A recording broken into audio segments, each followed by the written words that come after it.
د یوې یتیمې جینۍ سره په کلي کې څلورو هلکانو په زبردستۍ دغه ناروا غلط کار کړی دی او بیا یې ترېنه ویډیوګانې هم جوړې کړي دي.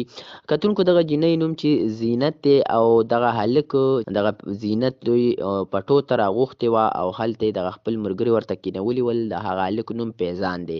دغه جینۍ چې په ماشوموالي یې پلار مړ شوی او یتیمه وه، خو دغه یې خواب و چې زه ډاکټره جوړه شمه او مخکې ترقي وکړمه. خو دغه فیضان هلک چې روزانه به د سکول مخې ته ورته ودرېدو او غوښتل یې چې دې سره ګپ شپ جوړ کړي. د ډېر وخت نه به تاوېدو دغه زینت جینۍ ته او دوستانه یې ورسره جوړه کړه. دوستانه یې په یارانه بدله شوله او دغه جینۍ په خپل اعتبار کې واخیستله. خو د دغه فیضان چې کوم ملګري ول درې نور، هغه غوښتل چې دغه جینۍ سره دغه ناروا تعلقات جوړ کړي او غلط کار ورسره وکړي. دغه جینۍ خو څوک نه ول، یتیمه وه.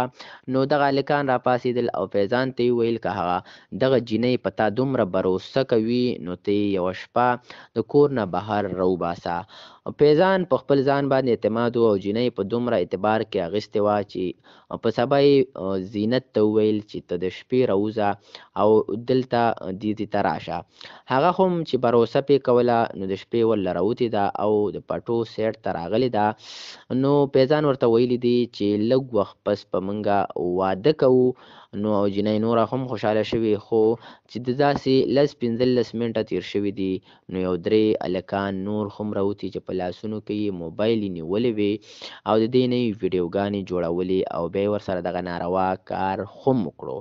نو دغه جینۍ چې کله سهار شو او ویډیوګانې ټول کلي کې خپرې شوې وې، نو دغه جینۍ خپل کلی پرېښودو او ښار ته لاړله او دغه زینت نومې جینۍ نه خپل کور او کلی پاتې شو. خو دغه هلکان دغه فیضان او دغه ملګرو ته یې چا هېڅ هم ونه ویل چې ظلم دغه څلورو کسانو دغه یتیمې سره کړی و.